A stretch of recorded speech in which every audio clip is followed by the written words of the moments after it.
সাংস্কৃতিক প্রতিষ্ঠান reformist society উদয়পুরে আবারও আয়োজন করল হৃদয়পুরের নৃত্যধারা শীর্ষক মনোজ্ঞ নৃত্যানুষ্ঠান। 5ই মে সকাল 11টায় উদয়পুর টাউন হলে অনুষ্ঠানটির শুভ উদ্বোধন করেন বিশিষ্ট শিল্পী ডক্টর পদ্মিনী চক্রবর্তী। নৃত্য শিক্ষক রত্নদীপ রায়ের নির্দেশনায় অনুষ্ঠানে একক, দ্বৈত এবং সমবেত নৃত্যের মোট 22টি প্রস্তুতি ছিল। অনুষ্ঠান শুরু হয় শাস্ত্রীয় নৃত্য, কত্থক নৃত্যের মধ্যে দিয়ে আর শেষ হয় বাংলার পরম্পরাগত লোকনৃত্য রায় বিশ্বের মধ্যে দিয়ে। মাঝে ছিল কত্থক, রবীন্দ্র নজরুল, লোকনৃত্য সহ শচীন কর্তার ও দেশাত্মবোধক বিভিন্ন গানের সঙ্গে নৃত্যের পরিবেশনা। এদিনের অনুষ্ঠানে মোট 75 জন নৃত্যশিল্পীকে বিভিন্ন বিভাগে হৃদয়পুরের আলোক সম্মাননা, হৃদয়পুরের বিশিষ্ট সম্মাননা ও হৃদয়পুরের কৃতি সম্মাননা প্রদান করা হয়। তাছাড়াও অনুষ্ঠানের বিশেষ আকর্ষণ হিসেবে ছিল নৃত্য বিষয়ক মুক্ত কুইজ। সরোবর নগরীর সংস্কৃতি প্রিয় মানুষের ব্যাপক সাড়ার মধ্যে দিয়ে এবারের মতো হৃদয়পুরের নৃত্যধারা নৃত্য উৎসব সম্পন্ন হয়।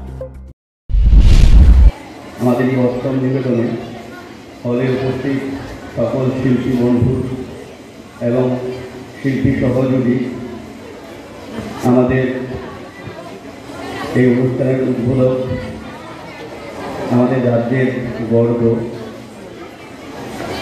আমাদের রাজ্যের নৃত্যের বটবৃক্ষ শ্রদ্ধেয় পদ্মিনী চক্রবর্তী মহাশয়া, সঙ্গীত নাটক একাডেমি আগরতলা ডকুমেন্টেশন সেন্টারের ডাইরেক্টর মহাশয়া শ্রদ্ধেয়া সর্বানন্দী, আমার নৃত্যগুরু শ্রীমতী মৈত্রী ভট্টাচার্য মহাশয় এবং শ্রীমতী সংহিতা ঘোষ মহাশয়া, এবং আমাদের উদয়পুরের সকলের প্রিয় শিল্পী অভিভাবক শ্রদ্ধেয় তবলা শিক্ষক তবলা গৌতম নন্দী এবং নেহেরু যুবকেন্দ্র জেলার আধিকারিক শ্রদ্ধেয় কেশব কুমার সরকার মহাশয়, প্রত্যেককে আমার আন্তরিক অভিনন্দন এবং প্রণাম জানাই। আমি দু একটি কথা একটু ছোট করে শেষ করবো। আমাদের অনুষ্ঠান একে চলবে, আমরা বেশি এই অংশটা দীর্ঘায়িত করতে চাইছি না, তবে যে কথাটি না বললেই নয় সেগুলো একটু বলার চেষ্টা করছি। রিফর্মিস্ট সোসাইটি আপনাদের সকলের সহযোগিতায় যে কাজগুলো করতে পারছে সেগুলো সম্ভব হতো না যদি আপামর উদয়পুরবাসী আমাদের পাশে না থাকতেন।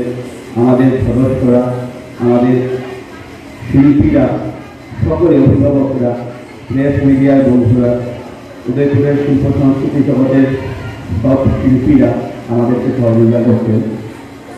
আমরা আপনাদের সহযোগিতা আছে বলে কিছু কাজ করে যাওয়ার চেষ্টা করছি। তার মধ্যে আমাদের বিভিন্ন ক্ষেত্রে কাজের চেষ্টা করছি, সাংস্কৃতিক ক্ষেত্রেও, সামাজিক ক্ষেত্রে, ক্রীড়া ক্ষেত্রে, বিভিন্ন ক্ষেত্রে। সেই বিষয়গুলো আমি একটু ছোটো করে তুলছি।